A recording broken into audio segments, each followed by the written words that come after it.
नमस्ते, मैं हूं रविंद्र सिंह और आप देख रहे हैं बोर्ड ब्रेन, जहां दिमाग चलता है बोर्ड से भी आगे।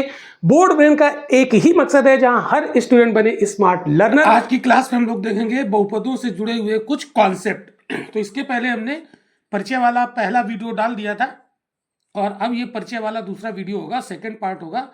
तो इसमें हम सीखेंगे बहुपद से जुड़े हुए और भी कॉन्सेप्ट। चलिए बात करते हैं फैक्टर्स ऑफ पॉलिनोमियल, यानी बहुपदों का गुणनखंड क्या होता है। तो इसमें सबसे पहले हम बात करेंगे गुणनखंड प्रमेय की। तो गुणनखंड प्रमेय क्या होती है, उसमें देखिए कहते हैं कि यदि f(x) मतलब कोई पॉलिनोमियल हो n घात वाला, जहां n की वैल्यू या तो 1 हो या 1 से ज्यादा हो, ठीक है, और a कोई वास्तविक संख्या हो, तो अगर हम a इस पॉलिनोमियल में x की जगह पर रख दें तो वो अगर 0 हो जाए पॉलिनोमियल, तो x माइनस ए f(x) का एक गुणनखंड होगा। ठीक है, ये कह रहा है। और दूसरी बात कह रहा है यदि x माइनस ए f(x) का एक गुणनखंड हो तो f a बराबर 0 होता है, अर्थात a बहुपद f(x) का शून्यक होता है। अब कहेंगे सर ये बात हमें समझ में आई नहीं। तो कोई बात नहीं, देखो स्टूडेंट, ये तो एक भाषा है, लैंग्वेज है, इसको हम एक उदाहरण से समझाते हैं। जैसे मान लो हमने लिया कि कोई एक पॉलिनोमियल है f(x), ठीक है, f(x) कोई एक पॉलिनोमियल है जो कि जिसकी घात है 2। जैसे मान लो लिखा x², ठीक है, x² लिखा प्लस 7x लिखा प्लस 12 लिख दिया, ये कोई पॉलिनोमियल है। ठीक है, तो ये n घात वाला है। तो n का मतलब चाहे तो 1 हो या 1 से ज्यादा हो, तो यहाँ पर घात की वैल्यू 2 है। ठीक है, यानी n की वैल्यू यहाँ पर 2, ऐसा हमने पॉलिनोमियल लिया। और हमने कहा कि x बराबर -3, ठीक है, मतलब यहाँ पर हमने यहाँ पर एक संख्या ले ली -3, या x छोड़ दो अभी, ठीक है, हमने एक संख्या ले ली -3। जैसे यहाँ पर एक संख्या ली a, तो उसकी जगह हमने क्या ले लिया -3। ठीक है, तो अगर हम ये -3 यहाँ पर x की जगह पर रख दें तो ये 0 हो जाए। तो देखो जरा f-3, जैसे यहाँ पर a लिया था तो f किया गया था, यहाँ -3 ले लिया, तो -3 जब यहाँ रखेंगे तो -3 का स्क्वायर प्लस 7 -3 प्लस 12, इसको जब आप हल करोगे तो 3 त्रिका 9 हो गए, प्लस के ये हो गए -21, और ये 12 है प्लस के, तो प्लस के 12 और प्लस के 9, 21 हो गए। तो ये क्या हो गया, 21 - 21, यानी हो गया ये 0। यानी x की जगह पर हमने -3 रख दिया तो ये पॉलिनोमियल हो गया 0। इसका मतलब है, हम आपको पहले पढ़ा चुके हैं, अगर x की जगह पर किसी पॉलिनोमियल में हम कोई वास्तविक संख्या रख दें और पॉलिनोमियल हो जाए 0, उसकी वैल्यू हो जाए 0, तो वो वास्तविक संख्या उसका क्या होता है, शून्यक होता है। क्या होता है, शून्यक। तो यहाँ पर -3 रखने पर ये पॉलिनोमियल की वैल्यू हो गई 0, तो इसका मतलब इस पॉलिनोमियल, इस बहुपद का -3 क्या हो गया, शून्यक, यानी -3 इसका क्या हो गया, शून्यक हो गया, इसका शून्यक हो गया। ठीक है, और जो शून्यक होता है उसमें चिन्ह बदल के x के साथ लिख दें तो वो उसका फैक्टर होता है। तो ये -3 है तो हमने प्लस कर दिया, तो x + 3 इसका गुणनखंड होगा, इसका गुणनखंड होगा। ठीक है, गुणनखंड होगा। ठीक है, तो अब हम उल्टा कह सकते हैं, अगर x + 3 इस पॉलिनोमियल का गुणनखंड है तो इसमें जो संख्या लिखी +3, इसका चिन्ह बदल दो तो वो उसका शून्यक हो जाएगा। तो इसका चिन्ह बदल देंगे +3 का, तो ये हो जाएगा -3, तो इसका क्या हो जाएगा, शून्यक। बस यही बात यहाँ पर लिखी है। तो ये जो हमने यहाँ पर एग्जाम्पल से समझाया है, ठीक है, इससे 2 निष्कर्ष निकले कि अगर हम किसी पॉलिनोमियल में x की जगह पर कोई संख्या रख दें और उसको हल करें और पॉलिनोमियल का मान यानी वैल्यू हो जाए 0, तो वो संख्या जिस पर इसका मान 0 हुआ, वो संख्या उस पॉलिनोमियल का क्या कहलाएगा, उस पॉलिनोमियल का शून्यक यानी जीरोस कहलाएगा। और जिस संख्या को रखने से इसका मान 0 हुआ उसका शून्यक होगा, उस संख्या का चिन्ह बदल के प्लस के साथ x के साथ लिख दीजिए, ठीक है, तो वो उसका गुणनखंड हो जाएगा। ठीक, तो वही बात यहाँ पर लिखी है। ठीक है, ये उदाहरण लिया जनरल। तो a कोई वास्तविक संख्या है, तो a का मान अगर इस पॉलिनोमियल रखेंगे तो पॉलिनोमियल की वैल्यू हो जाएगी 0, और 0 हो जाएगी तो फिर ये a उसका शून्यक हो गया, और इसका चिन्ह बदल दो, -a हो गया, x के साथ लिख दो यानी x - a, इस पॉलिनोमियल f(x) का क्या होगा, गुणनखंड। अब इसमें दूसरी बात है, अगर x - a इसको उल्टा कर दो, x माइनस ए अगर इस पॉलिनोमियल का गुणनखंड है, ठीक है, तो इस माइनस ए का साइन बदलो, प्लस हो गया, ठीक है, प्लस हो गया, यानी प्लस ए इस बहुपद का शून्यक होगा। कुल मिलाकर कहने का मतलब ये है, और मैं समझाता हूं। जैसे मान लो हमने यहां पर लिखा कि अगर मान लीजिए कोई बहुपद है एफ एक्स, ठीक है, और उसमें अगर हम -3 रख दें, क्या रख दें, -3 रख दें एक्स की जगह पर, और इसकी वैल्यू हो जाए 0, -3 रख दिया तो इसकी वैल्यू हो गई 0, तो -3 इसका क्या हो गया, -3 इसका हो गया शून्यक, तो -3 इसका क्या हो गया, शून्यक हो गया, ठीक है। तो फिर इसका गुणनखंड क्या हो जाएगा, तो गुणनखंड क्या हो जाएगा, बस ये जो शून्यक है उसका चिन्ह बदलो, माइनस है तो क्या हो गया प्लस, और उस एक्स के साथ लिख दो, तो x + 3 इसका गुणनखंड हो जाएगा, क्या हो जाएगा, इसका गुणनखंड हो जाएगा, ठीक है। और इसका उल्टा कर दो, उल्टा कर दो, तो निष्कर्ष नंबर 1 ये हो गया। अब निष्कर्ष नंबर 2 क्या हो जाएगा, इसका उल्टा करो, यदि यदि x + 3 किसी पॉलिनोमियल f(x) का गुणनखंड है, क्या है, गुणनखंड है, तो इसका चिन्ह बदलो 3 का, है ना, ये जो संख्या इसके चिन्ह बदलो, -+3 है, क्या जाएगा -3, इसका शून्यक होगा, इसका शून्यक होगा, ठीक है। तो कहने का मतलब ये है, अगर हमें ये पता चल जाए कि शून्यक -3 है तो उसका गुणनखंड क्या हो जाएगा, x + 3, अगर शून्यक 3 है तो उसका गुणनखंड क्या हो जाएगा, x - a। आइए यहाँ पर इसको समझ लेते हैं थोड़ा और अच्छे से समझ लेते हैं। जैसे हमने यहाँ पर लिया एग्जाम्पल, जैसे मान लो कि संख्या 4 पॉलिनोमियल f(x) का शून्यक है, ठीक है, शून्यक है, तो x - 4 इसका गुणनखंड हो जाएगा, इसका गुणनखंड होगा, ये है गुणनखंड प्रमेय, ठीक है। और अगर x - a किसी पॉलिनोमियल का गुणनखंड है तो 4 उसका क्या हो जाएगा, शून्यक। तो कहने का मतलब ये है, अगर शून्यक 4 है तो उस पॉलिनोमियल का गुणनखंड क्या हो जाएगा, तो 4 का चिन्ह बदल दो, माइनस हो गया 4, और x के साथ लिख दो, वो गुणनखंड हो गया। और अगर x - 4 किसी पॉलिनोमियल का गुणनखंड है तो 4 उसका शून्यक हो जाएगा, तो इसका चिन्ह बदल देना है बस। अब ये एक उदाहरण हल करते हैं, एक हम एग्जाम्पल यहाँ पर हल करते हैं तो आपको और समझ में आएगा, ठीक है। क्या लिखा है, ये f(x) कोई पॉलिनोमियल है, क्या लिखा है, f(x) = x² + 7x + 12 का x + 4 एक गुणनखंड है, ठीक है। अगर x + 4 एक गुणनखंड है, ठीक है, तो x + 4 = 0 कर दो तो x की वैल्यू निकलेगी -4। तो वही हमने कहा कि अगर x + 4 एक गुणनखंड है तो जो ये संख्या लिखी 4, इसका चिन्ह बदल दो, -4, तो -4 इसका शून्यक होगा। और अगर शून्यक होगा तो हम x की जगह पर -4 रखेंगे, तो ये हल करेंगे, ठीक है, -4 रखा तो x की जगह पर -4, तो -4 का होल स्क्वायर + 7 -4 + 12, इसको हल किया तो क्या आ गया, 0। अगर ये 0 है तो इसका शून्यक हो गया, ठीक है। समझ में आ गई बात। चलिए अब आगे बढ़ते हैं। अब यहाँ पर एक नोट लिखा है, ये नोट पढ़ना जरूरी है, ये नोट पढ़ना काफी जरूरी है।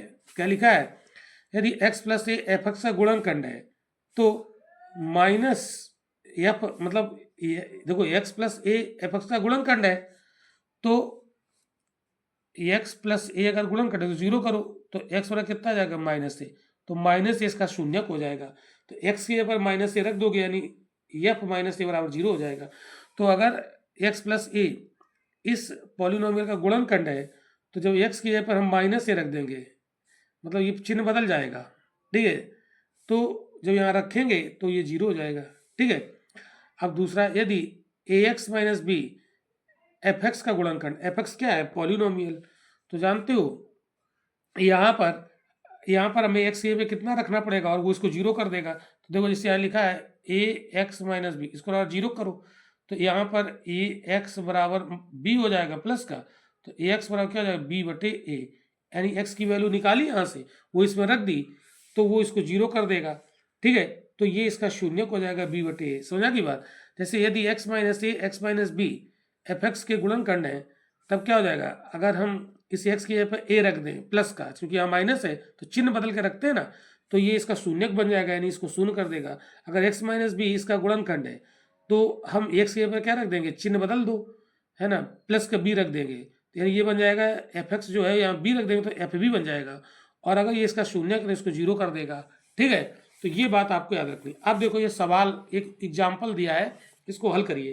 क्या कह रहा है, जांच कीजिए कि x प्लस टू इन बहुपदों का एक गुणनखंड है।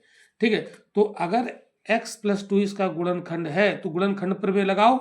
अगर x प्लस टू इनका गुणनखंड है, इनका ये जो पॉलिनोमियल है ना, x plus two x square plus 3x square plus 5x plus 6 का गुणनखंड है,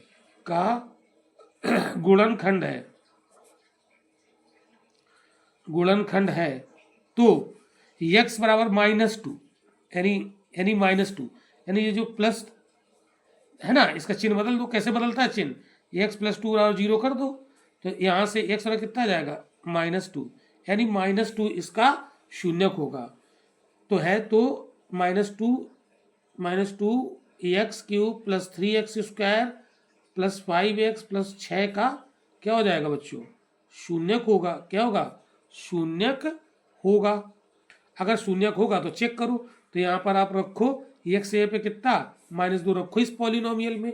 तो देखो क्या करोगे, हल करो, -2 का होल क्यूब है रख दो प्लस 3, यह क्या, -2 का स्क्वायर प्लस 5 -2 प्लस 6, हल करो तो 2 का 3 बार तो 8 हो जाएगा, और माइनस का 3 बार गुणा होगा तो माइनस रहेगा।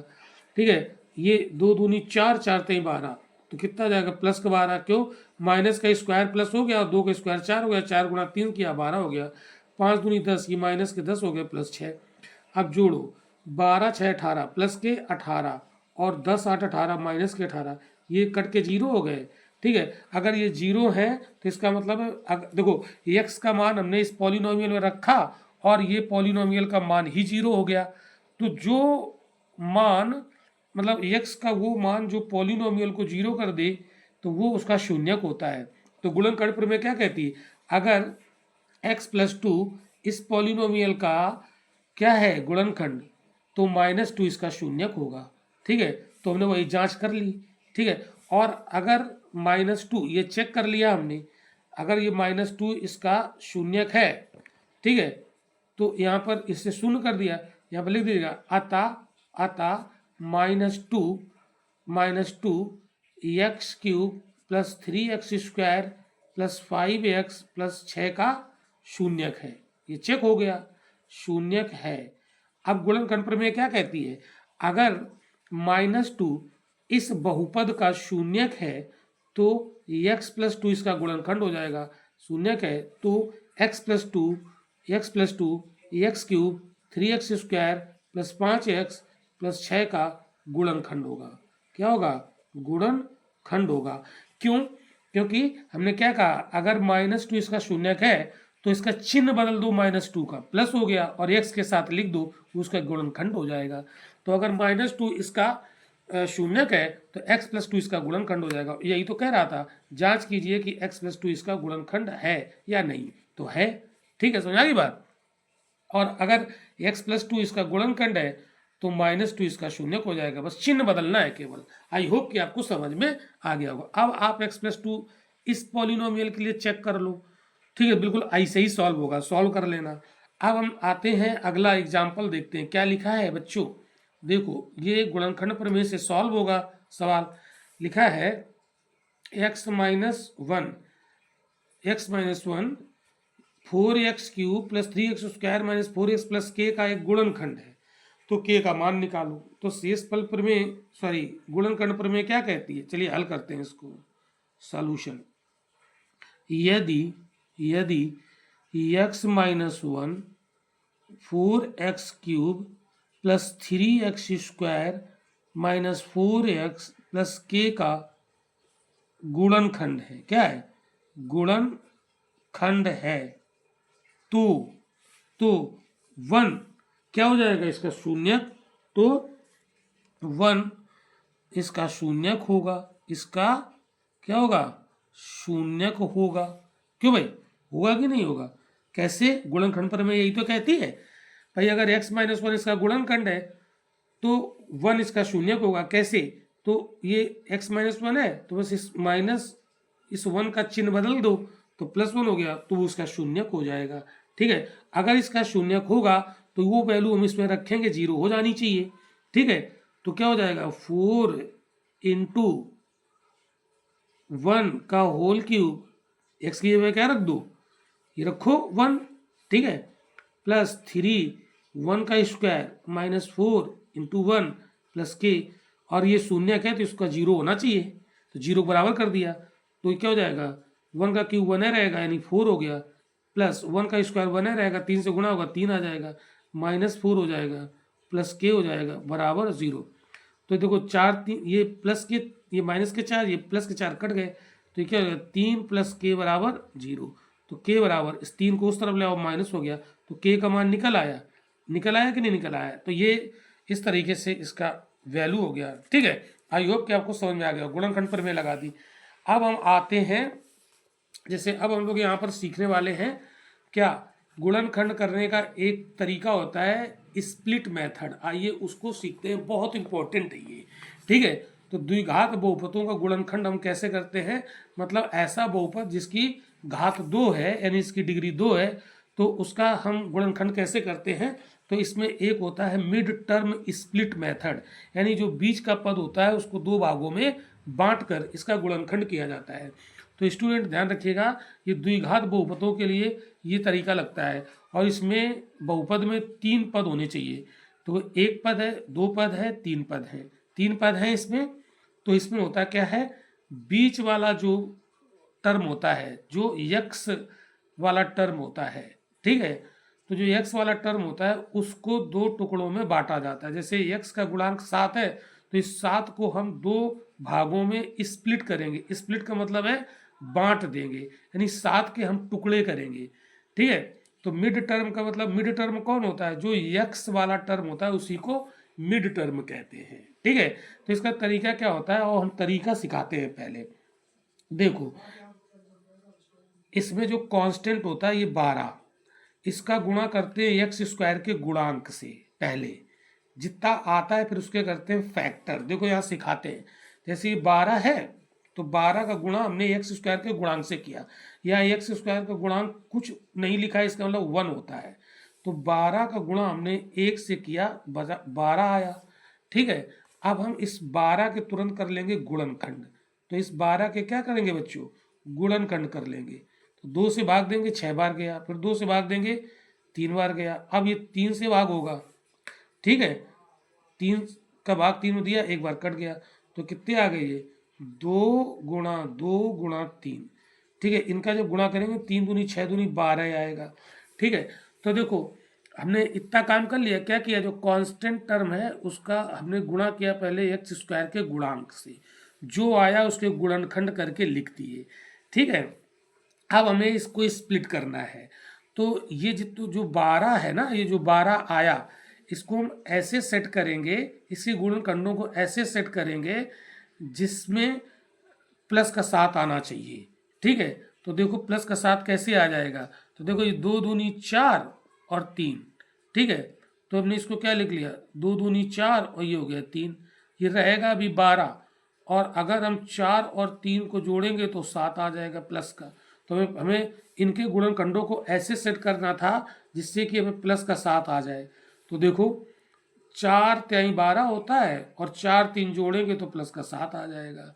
समझा की बात? तो इस तरीके से स्प्लिट किया, मतलब गुणा करने पर ऐसी दो संख्याएं हमने ढूंढ ली जिनका गुणा करने पर तो 12 ही रहे, और उनको मिला दें तो प्लस का 7 हो जाए। तो 4 और 3 को मिला दिया तो प्लस का 7 हो गया। इसका मतलब है हम 7 को 2 भागों में तोड़ लिए। क्या तोड़ दिया, 4 और 3, 2 भागों में इसको हमने स्प्लिट कर दिया। ठीक है, चलो तो अब हम इसको कैसे लिखेंगे, एक्स स्क्वायर प्लस 7 को हमने क्या लिखा 4 3, तो क्या हो जाएगा 4x और प्लस 3x हो गया। क्लियर, लिख दिया ना हमने 7x को 4x प्लस 3x और प्लस 12। अब हो गए ये 4 टर्म। 4 टर्म में 2 के पेयर बना के हम यहाँ पर कॉमन लेंगे। ठीक है, तो कॉमन ले लीजिए भाई इसको। तो यहाँ पर कॉमन क्या देख रहे हैं, x, तो x कॉमन लिया तो एक पावर कॉमन में चली गई, बची x, x यहाँ से कॉमन चला गया, बचा 4। अब ध्यान दीजिएगा, जब एक ब्रैकेट में जो बचता है दूसरे ब्रैकेट में भी वही लाना होता है, आंख बंद करके वही लिख लो। अब देखो यहाँ x कैसे आएगा इस वाले टर्म से, इसका मतलब 3 बार लिया होगा, 3 बार आ जाएगा तभी तो x आएगा, 3 बार ले लिया। और चूंकि अंदर का चिन्ह बदल नहीं रहा, इसका मतलब है हमने प्लस का 3 बार लिया होगा। अगर अंदर का चिन्ह ये प्लस अगर माइनस हो रहा होता है यहाँ, तो फिर हमने माइनस कॉमन लिया होता है, यानी प्लस का 3 हमने बाहर ले लिया, तो 3 चला गया कॉमन में, और 3 का भाग 12 में दिया तो 4 बार गया, तो ये हो गया x+4। अब ये बन गए 2 टर्म। अब 2 टर्म में इनमें क्या कॉमन है, x+4 कॉमन है, तो ये कितना बचा, x+4 कॉमन चला गया, यहाँ x बचा, यहाँ कॉमन में चला गया, यहाँ 3 बचा। ठीक है, तो देखो द्विघात बहुपदों का गुणनखंड ये हो गया। तो गुणनखंड का मतलब होता है किसी पॉलिनोमियल को हम ब्रैकेट में लिख दें, तो ये 2 ब्रैकेट आ गए, इसके ये हो गए गुणनखंड। बताओ स्टूडेंट, ये आपको समझ में आया? अगर समझ में आया है तो आप इसको तुरंत लाइक कर दें, ठीक है, और शेयर कर दें अपने दोस्तों में, चैनल को सब्सक्राइब कर लें, और हाँ, घंटी के आइकन को दबाना ना भूलें, क्योंकि जैसे ही घंटी का आइकन आप दबाएंगे तो जब भी हम कोई वीडियो डालेंगे तो सबसे पहले आपके पास उसकी सूचना आएगी, जिससे आप टाइम से उसको देख पाएंगे, अपना कोर्स पूरा कर पाएंगे। तो समझ में आ गया तो तुरंत लाइक ठोक दो, ठीक है। अगर नहीं समझ में आया तो कमेंट करके आप बताओ कि हमें सर ये चीज़ समझ में नहीं आई, ठीक है। चलिए अब हम बात करते हैं गुणनखंड प्रमेय का प्रयोग कैसे करें, ठीक है। गुणनखंड करने में गुणनखंड प्रमेय का प्रयोग कैसे करेंगे, ठीक है, तो देखो कैसे प्रयोग करेंगे, ठीक है। चलिए, तो ये तो हमने देखा स्प्लिट मेथड से कैसे हम गुणनखंड करते हैं। अब हम गुणनखंड प्रमेय का प्रयोग करके कैसे गुणनखंड करते हैं, ठीक है। ठीक है, इस उदाहरण को आपको देखना है, ठीक है। चलिए, क्या लिखा है, गुणनखंड प्रमेय की सहायता से y² - 5y + 6 का गुणनखंड कीजिए। अभी हमने मिड टर्म स्प्लिट मेथड से गुणनखंड करना सिखाया, लेकिन अब हम आपको गुणनखंड प्रमेय से सिखाएंगे। देखो, इसको हल करने का तरीका क्या होता है, सबसे पहले आप क्या करो कि यहाँ पर y की ऐसी वैल्यू ढूंढो, अगर यहाँ x में होता पॉलिनोमियल तो x की वैल्यू ढूंढते, तो यहाँ पर y में है तो y की ऐसी वैल्यू ढूंढो जो इसमें रख दे और इसको 0 कर दे। अगर 0 कर दे तो जो वैल्यू इसको 0 करेगी वो इसका क्या हो जाएगा, शून्यक हो जाएगा, ठीक है। तो वो वैल्यू कैसे ढूंढोगे, तो देखो हम यहाँ पर एक तरीका बता दें, जैसे 6 लिखा है, ठीक है, कांस्टेंट, तो ये किससे कटेगा, 1 से भी कट जाएगा, 2 से भी कट जाएगा, 3 से भी कट जाएगा।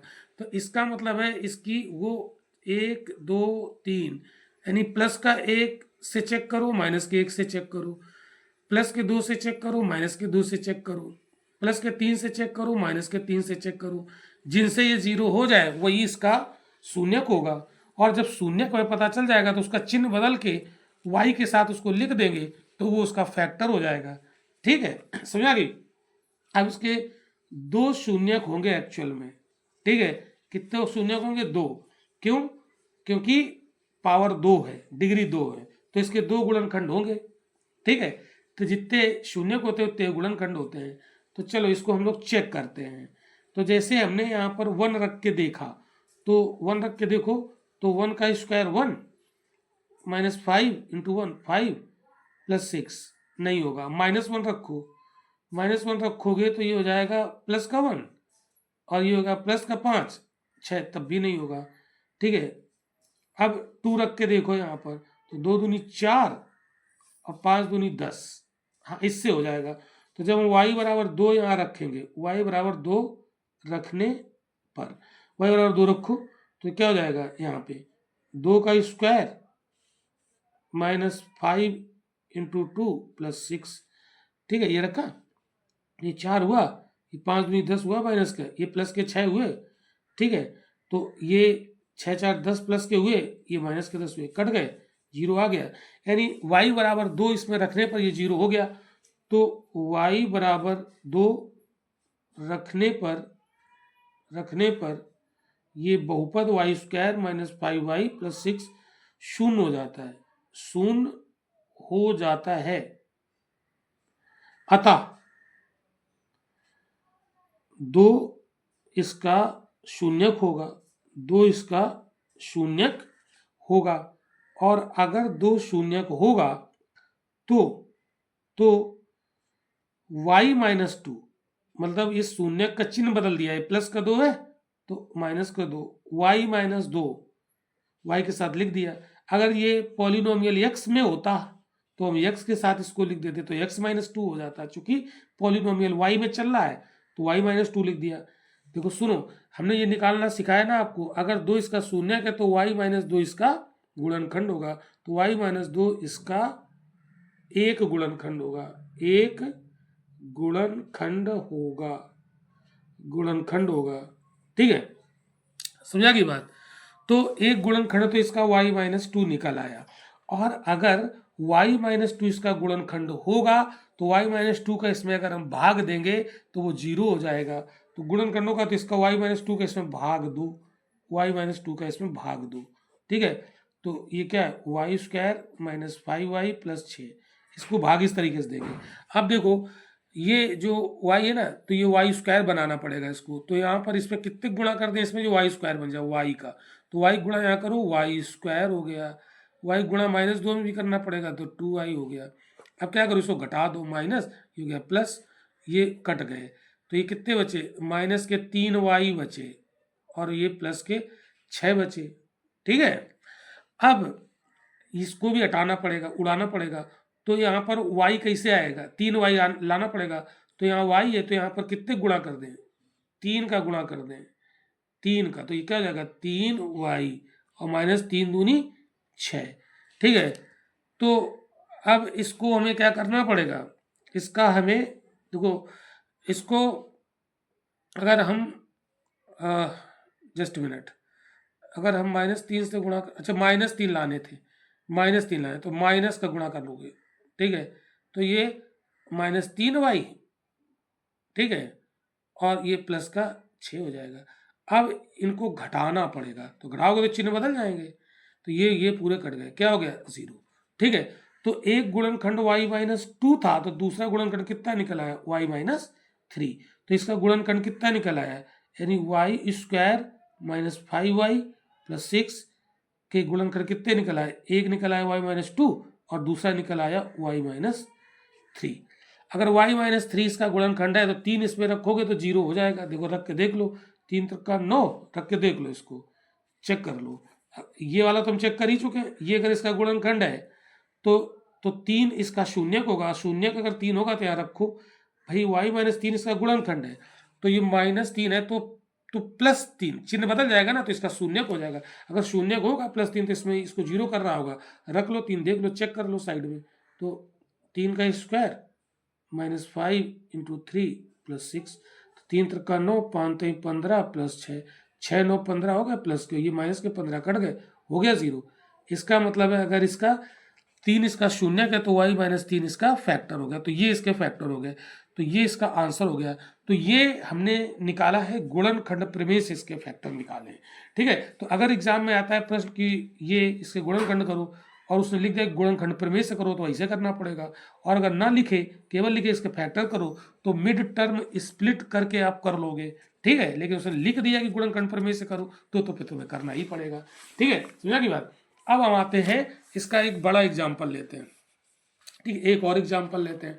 अब की बार हमने 3 घात वाला एग्जाम्पल लिया है। अब जिसमें 3 घात वाला अगर पॉलिनोमियल होगा, यानी क्यूबिक पॉलिनोमियल, उसके गुणनखंड आप स्प्लिट मेथड से नहीं कर पाओगे।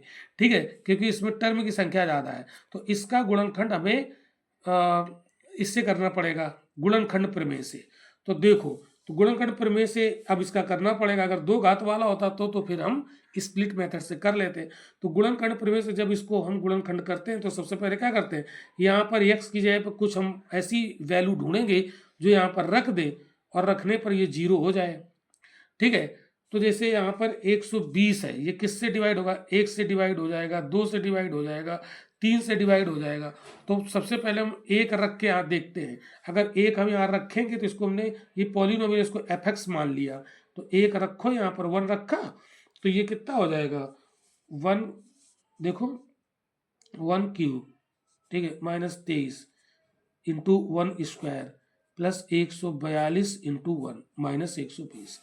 हल करो, ये 1 रहा, ये 23 है रहा, ये 142 ही रहा, और ये -120। ठीक है, अब देखो प्लस प्लस वाले जोड़ो, तो 142 और 143 ये प्लस के हो गए, और 120 और 123 मतलब 120 और 23 ये माइनस के 143 हो गए, है ना, ये कट गए, जीरो आ गया।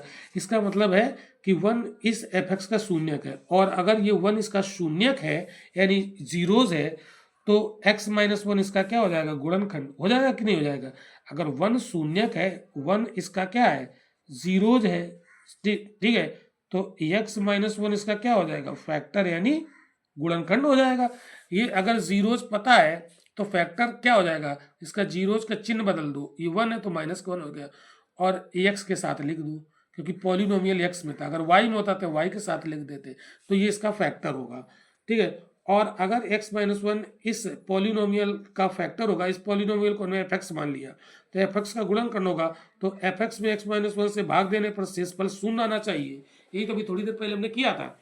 चलिए भाग दे लेते हैं, तो भाग दो इसका, यहाँ पर x - 1 का इस पॉलिनोमियल में हमें क्या करना पड़ेगा, भाग देना पड़ेगा।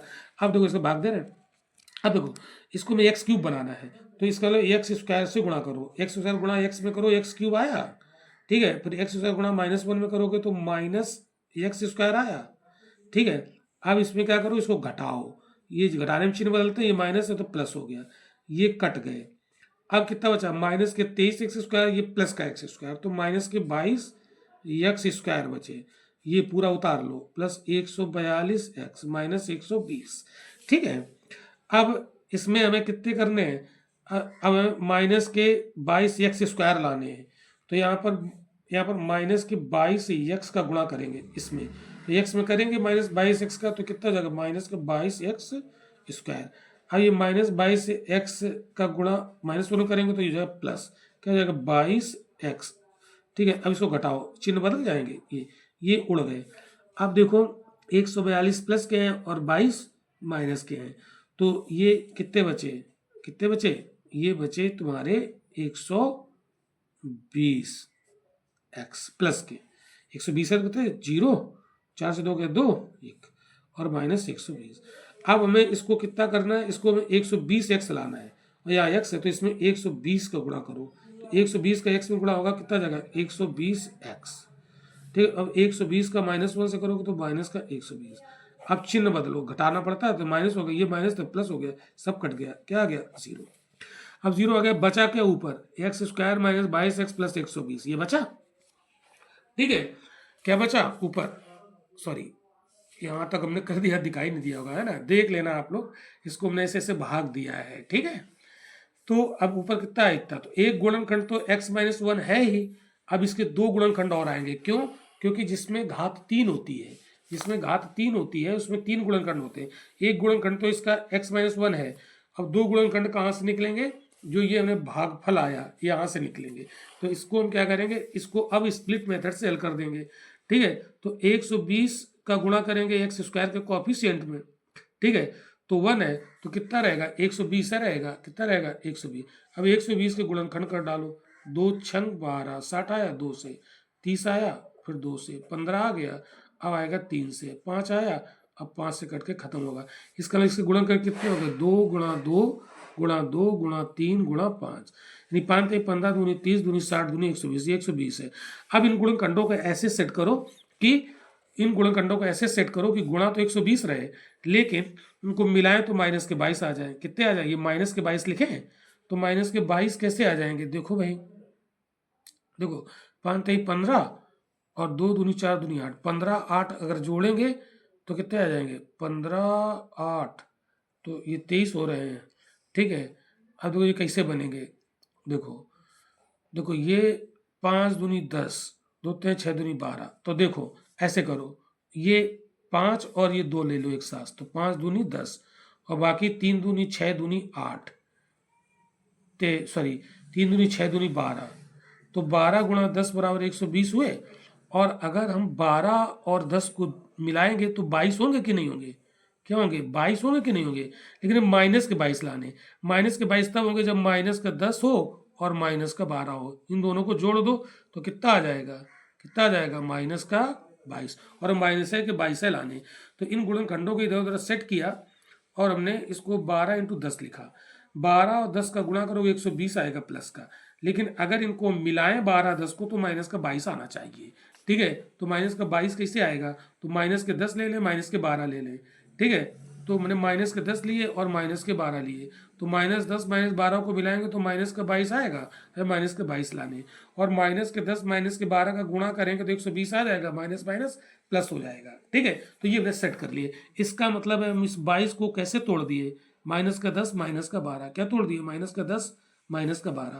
तो इसको कैसे लिखोगे? ये तो हमने समझाने के लिए इसे लिख दिया है, आप नहीं लिखेंगे, आप सीधे इसे लिखेंगे एक्स स्क्वायर माइनस का 10, 22 को क्या लिखा? माइनस का 10, और चूंकि एक्स चल रहा है एक्स लगा दिया। ठीक है, ये माइनस के 12, तो 12 एक्स चल रहा है तो एक्स लगा दिया, प्लस 120, ये लिख दिया। अब 4 टर्म बन गए, इनमें दो दो टर्म में कॉमन लेना है। इसमें एक्स कॉमन मिलेगा तो यहाँ एक्स बचा, ये कॉमन में चला गया, माइनस 10 बचा। तो एक ब्रैकेट में जब एक्स माइनस 10 आया तो दूसरे वाले में भी एक्स माइनस 10 आएगा, लाना है। तो ये एक्स कैसे आया? देखो ये इसका मतलब 12 यहाँ ना हो तो एक्स बचेगा, इसका मतलब 12 बाहर ले लिए होंगे। ठीक है, अब देखो चिन्ह बदलना है, ये प्लस का चिन्ह माइनस का हो गया, इसका मतलब मैंने माइनस का लिया होगा कॉमन, तो माइनस का कॉमन ले लिया 12, तो ये चलेगा माइनस के 12, एक्स बचा। अब इस माइनस का चूंकि कॉमन लिया है तो जब माइनस बाहर कॉमन लेते हैं तो अंदर का चिन्ह बदल जाता है, ये प्लस वाला वो माइनस हो गया। अब 12 कॉमन आ गया तो कॉमन मतलब होता है भाग, तो 12 का भाग 120 में दिया 10 आया, बस यही बन गया। अब देखो दो टर्म बन गए। अब दो टर्म में क्या है? X minus 10, x minus 10 common है, एक्स माइनस 10 कॉमन ले लिया, तो ये कॉमन में चला गया, ये बचा एक्स, ये कॉमन में चला गया, यहाँ बचा माइनस का 12। तो दो फैक्टर ये मिल गए, दो फैक्टर ये मिल गए, और एक फैक्टर इसका पहले एक्स माइनस 1 था, देखो था एक्स माइनस 1, तो इसके 3 फैक्टर निकलेंगे। तो यहाँ पर इसका मतलब क्या हो गया? यहाँ पर हो गया जो x cube minus 23 x square plus 142 x minus 120 था, तो इसके कितने फैक्टर हो गए? इसके फैक्टर हो गए, एक तो एक्स माइनस 1 था वो, और दो ये निकल आए, एक्स माइनस 10 और एक्स माइनस 12, ये इसके फैक्टर हो गए। चूंकि ये 3 घात वाला था तो 3 घात वाले के फैक्टर भी 3 होंगे, तो एक एक्स माइनस 1 पहले निकला था और दो ये निकला है, एक्स माइनस 10 और एक्स माइनस 12, तो इसको हमने फैक्टर किया तो ये 3 फैक्टर आ गए। क्योंकि घात 3 थी ना, तो फैक्टर कितने आएंगे? 3 आएंगे। बताओ समझ में आया? समझ आया तो तुरंत लाइक ठोक दो, शेयर कर दो, चैनल को सब्सक्राइब भी कर लो, और घंटी का आइकन जरूर दबा लेना ताकि हर एक वीडियो की सूचना सबसे पहले आप लोगों को मिले। ठीक है, अब आते हैं हम एक सवाल और देते हैं यहाँ पर। देखो बच्चों, एक सवाल और देखो, ये इसके गुणनखंड करने हैं। अब इसके गुणनखंड करने हैं, गुणनखंड ज्ञात करना है, शेष इससे गुणनखंड प्रमेय से होगा, क्योंकि 3 घात है ना, तो गुणनखंड प्रमेय से होगा। तो कैसे होगा ये आप लोग हमें बताएंगे, इसका करके बताएंगे। ठीक है, इसका करके बताएंगे, इसके गुणनखंड 3 निकलेंगे, 3 घात वाला है। ठीक है, बताएंगे कि नहीं बताएंगे? पक्का बताएंगे। तो कमेंट बॉक्स में आंसर दीजिएगा, और जो बच्चे हमारे यहाँ ऑफलाइन क्लास पढ़ने आते हैं तो वो हमें क्लास में सॉल्व करके दिखाएंगे, इसको मतलब घर से सॉल्व कर लाएंगे। ठीक है, जैसे हमने ये पिछला वाला किया है बिल्कुल वैसे ही होगा। ठीक है, हिंट हम दे देते हैं, जैसे 42 है तो 42 1 से डिवाइड होगा, 6 से डिवाइड होगा, 7 से डिवाइड होगा, तो पहले हम प्लस का 1 रख के देखें ये शून्य होगा, अगर नहीं होता तो -1 रख के देख लेंगे, शून्य होगा। जब उससे भी नहीं हो रहा होगा तो फिर 2 से भी डिवाइड होगा, ये 42 2 से डिवाइड हो जाएगा, तो 2 प्लस का रख के देख लो, और नहीं शून्य हो रहा है तो माइनस का 2 रख के, किसी न किसी से शून्य हो जाएगा। तो जिससे शून्य हो जाएगा तो उसका चिन्ह बदल के और एक्स के साथ मिला के लिख दोगे तो उसका एक गुणनखंड हो जाएगा। और अगर एक उसका गुणनखंड निकल आया तो अगर वो उसका गुणनखंड होगा तो इसका जब भाग देंगे उस गुणनखंड का इसमें तो 0 आना चाहिए, तो इसको भाग दोगे तो ऊपर एक भागफल आएगा, वो 2 घात का आएगा। फिर उसके स्प्लिटर मेथड से उसके फैक्टर कर लोगे, 2 फैक्टर वहां से निकल आएंगे, एक यहाँ से निकल आया, 3 फैक्टर इसके निकल आएंगे। इतना काम करना, करके जरूर बताना। ठीक है, अब अगला क्वेश्चन हम लोग देखते हैं इसमें। देखो अगला प्रश्न देखो, कहता है यदि पी एक्स बराबर ये दिया है, मतलब एक ये पॉलिनोमियल है एक्स के फॉर्म में, क्या है x cube minus 4x square plus x बराबर 6 प्लस 6। ठीक है, मतलब इस ये पॉलिनोमियल को उन्होंने पी एक्स लिख दिया है। तब दर्शाइए कि P3 बराबर 0 और पी एक्स के गुणनखंड भी कीजिए। तो देखो, तो पहले तो हमें दर्शाना है कि P3 बराबर 0 होना चाहिए। इसका मतलब है कि एक्स बराबर 3 इसमें रखो, x बराबर 3 रखने पर रख दो भाई, तो क्या हो जाएगा px यानी 3, x यहाँ पर 3 रख रहे हो, क्यूब -4 3 रख रहे हो, +3 +6, ठीक है। तो P3 बराबर क्या 0 आएगा, देखो 3 3 9 27 -3 3 9 चौको 36 +3 +6 प्लस प्लस बार लेते लोग 6 3 9 27 9 कितने होते हैं 27 3 30 36 होते हैं, प्लस के और ये माइनस के 36 हो गए, ये 0 हो गया, कट गया। P3 कितना आ गया, सॉरी P3 कितना आया, P3 आ गया 0। तो आधा हमने सॉल्व कर दिया, दर्शाइए कि P3 वाला 0 है, तो है 0, ठीक है। अब क्या करना है, कहता है Px के गुणनखंड भी करने हैं, तो Px क्या है, Px मतलब ये पॉलिनोमियल, इसके गुणनखंड करने हैं, तो ये 3 घात वाला पॉलिनोमियल है, तो गुणनखंड इसके कैसे करोगे, देखो देखो x cube -4x² plus x plus 6 के गुणनखंड, तो गुणनखंड प्रमेय से होंगे, तो इससे गुणनखंड करने के लिए आपको क्या करना पड़ेगा, यहाँ पर x की कोई ऐसी वैल्यू रखो, हिट एंड ट्रायल मेथड से होगा, कोशिश करो, है ना। तो वो वैल्यू यहाँ पर रखो जो जिसको 0 कर दे, तो वो वैल्यू क्या होगी, देखो हिंट हम आपको कर रहे हैं, 6 किससे कटेगा 1 से, 6 2 से कटेगा, 6 3 से कटेगा, 6 6 से भी कटेगा, इन 4 संख्याओं से कटेगा।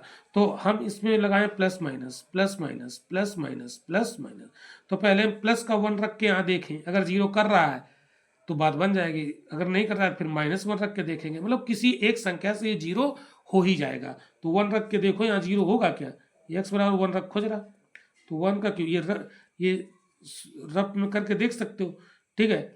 तो -4 1 का स्क्वायर, ये +1 +6, तो 1 1 रहेगा, 1 क्यूब 1 रहेगा, ये -4 रहेगा, ये 1 रहेगा प्लस का, ये 6 रहेगा, 6 1 7 प्लस के हो गए 8, नहीं ये नहीं हो रहा 0, ये नहीं, 1 से 0 नहीं हो रहा।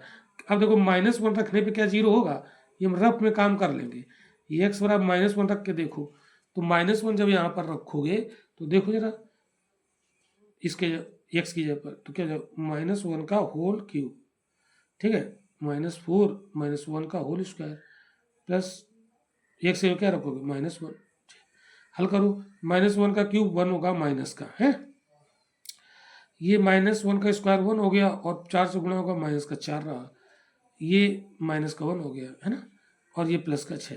अब देखो जरा ये -4 -1 5 -1 6, -6 हो गए, हुए कि नहीं हो गए, -6 और +6, यानी ये कट गया, इसका मतलब है x बराबर -1 पर ये 0 हो गया, और अगर x बराबर -1 पर ये 0 हो गया ये वाला पॉलिनोमियल, तो इसका मतलब है कि x मतलब -1 इसका क्या है, शून्यक है, तो यहाँ पर क्या लिखोगे, चूंकि x बराबर -1 पर, चूंकि x बराबर -1 पर px शून्य हो रहा है, शून्य हो रहा है, अतः -1 इसका शून्यक है, शून्यक है। तो जिस संख्या से ये शून्य हो जा रहा है वो संख्या क्या हो जाएगा, इसका शून्यक, और अगर -1 इसका शून्यक है तो गुणनखंड प्रमेय क्या कहती है, गुणनखंड प्रमेय क्या कहती है, अतः x + 1, क्योंकि -1 का साइन बदल लिया, प्लस कर लिया और x के साथ लिख दिया, तो x + 1 इसका एक गुणनखंड होगा, इसका एक गुणनखंड होगा, क्या होगा, एक गुणनखंड होगा, ठीक है, समझा की बात। अगर इसका एक गुणनखंड निकल आया, लेकिन इसके गुणनखंड निकलेंगे कितने, 3, क्योंकि पावर है 3, तो एक गुणनखंड x + 1 निकल आया, और अगर x + 1 इसका एक गुणनखंड है तो गुणनखंड वही होता है अगर उसका इसमें भाग दें और ये 0 हो जाए तो ये गुणनखंड होगा, तो गुणनखंड होगा, अतः x + 1 से px में भाग देने पर शेषफल 0 होना चाहिए, शेषफल 0 आना चाहिए, 0 आना चाहिए। तो चलिए हम भाग दे लेते हैं, x + 1 का px में भाग देते हैं, px क्या है, px बराबर कितना है, x³ -4x² + x + 6, तो चलिए x + 1 का भाग देते हैं। तो यहाँ पर हम लोग x प्लस 1 का इसमें भाग देते हैं बच्चों। तो x प्लस 1 का, एक मिनट, तो x प्लस 1 का भाग देते हैं। किसमें भाग देंगे? ये जो हमारा पॉलिनोमियल था, क्या था? X cube minus 4x square, x cube minus 4x square plus x plus 6 plus x plus 6 भाग दो। तो देखो वो जस्ट मिनट, एक्स है यहाँ, एक्स क्यूब है, इसको एक्स क्यूब बनाना है तो एक्स स्क्वायर का गुणा करो, एक्स गुणा एक्स में करो, एक्स क्यूब बना। अब एक्स स्क्वायर का प्लस 1 से करोगे तो प्लस एक्स स्क्वायर, घटाओ माइनस में, ये उड़ जाएगा। और ये माइनस के 4x स्क्वायर, ये माइनस के 5x स्क्वायर बने, और इसको पूरा उतार लो जो बचा है। अब हमें क्या करना है? इसको हमें 5x स्क्वायर बनाना है, x को माइनस का 5x स्क्वायर। तो यहाँ पर कितने गुणा करें? माइनस के 5x का गुणा कर दें। तो माइनस के 5x का गुणा x में करेंगे तो माइनस का 5x स्क्वायर आ जाएगा, और माइनस 5x का गुणा 1 से करेंगे तो माइनस का 5x आ जाएगा। घटाओ, ये माइनस से प्लस करो, ये माइनस से प्लस करो, चिन्ह बदल गया, घट गया, ये उड़ गया। ये x है और ये प्लस का 5x, तो 6x हो गए और प्लस 6 हो गए। अब हमें इस x को 6x बनाना है, तो क्या कर दें? 6 का गुणा कर दें। 6 का x में गुणा किया 6x, और 6 का 1 में गुणा किया तो 6, चिन्ह बदल दो, ये सब कट गए, 0 आ गया। तो अगर x प्लस 1 इसका एक गुणनखंड है तो हम x प्लस 1 का इसमें भाग देंगे तो 0 आ जाएगा शेषफल। तो ये सिद्ध हो गया कि x प्लस 1 इसका गुणनखंड है। तो x प्लस 1 गुणनखंड। अब बचा इतना, तो जो भागफल बचा है एक्स स्क्वायर माइनस 5x, ये 2 घातों वाला बचा है। तो अब हम इसको स्प्लिट मेथड से कर लेंगे, तो 2 गुणनखंड यहाँ से निकल आएंगे और 1 गुणनखंड यहाँ पहले निकल आया। ठीक है, तो क्या तरीका है? -5 को हम तोड़ेंगे 2 टुकड़ों में, तो 6 का गुणा करेंगे x स्क्वायर के गुणांक से जो कि 1 है, तो 6 रहा, तो ये 6 रहा। तो देखो यहाँ पर, तो 6 के हम फैक्टर करें, 2 3 6 और 3 1 3, तो कितना रहा? 2 गुणा 3। ठीक है, तो हमें क्या करना है कि 2 और 3 का गुणा करें तो 6 आए, और अगर 2 3 को मिलाएं तो माइनस के 5 आए। तो माइनस के 2 माइनस के 3 ले लिए, इनको मिलाएंगे तो माइनस के 2 माइनस के 3 तो आ जाएगा माइनस के 5, और दोनों का गुणा करें तो प्लस का 6 तो आ गया। इसका -5 को हम कैसे तोड़ दिए? -2 -3 -2 -3। तो चलो इसको लिखो एक्स स्क्वायर।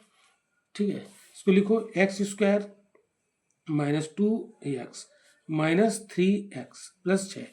क्या ले लो? 2 4 टर्म हो गए, तो इसमें x कॉमन लो तो क्या बचा? x -2। दूसरे में भी x -2 आना चाहिए, तो ये माइनस x, मतलब x कैसे आया? इसका मतलब 3 बाहर होना चाहिए, तभी तो x, और अंदर चिन्ह बदल रहा है, प्लस वाला माइनस हो रहा है, तो इसका मतलब माइनस का कॉमन लिया होगा। तो -3 कॉमन चला गया, x बचा। इस माइनस ने इस प्लस को माइनस कर दिया, और 3 कॉमन आया। कॉमन का मतलब होता है भाग, 3 का भाग दिया, 6 में 2 आया और चिन्ह माइनस हो गया। अब दोनों में क्या आ गया? x -2 कॉमन हो गया, तो x -2 कॉमन चला गया है, x बचा। x -2 कॉमन चला गया है, -3 बचा। 2 गुणनखंड आ गए यहाँ पर, तो पहले गुणनखंड x प्लस 1 था और 2 यहाँ से आ गए। तो इसका मतलब है जो x cube minus 4x square plus x plus 6 था, इसके गुणनखंड क्या आ गए? एक तो आ गया x प्लस 1 और 2 यहाँ से आ गए x -2 x -3। तो ये जब सवाल आएगा तो ये मतलब दीर्घ उत्तरीय प्रश्न में आएगा, यही इसका आंसर हो गया। तो इसके फैक्टर ये हो गए। तो इस तरीके से हम करते हैं इसके फैक्टर। तो स्टूडेंट बताओ, ये चीजें समझ में आई आपको? गुणनखंड प्रमेय यानी गुणनखंड प्रमेय से कैसे हम गुणनखंड करते हैं, ये समझ में आया? ठीक है, तो समझ में आया तो आप लोग इसे तुरंत लाइक कर दो, लाइक तुरंत ठोक दो, शेयर कर दो, चैनल सब्सक्राइब कर लो और घंटी के आइकन को तुरंत दबा लो। चलिए मिलते हैं हम लोग अगले क्लास में, और अगले क्लास में हम एक्सरसाइज 2.2 सॉल्व करेंगे एनसीईआरटी की। ओके।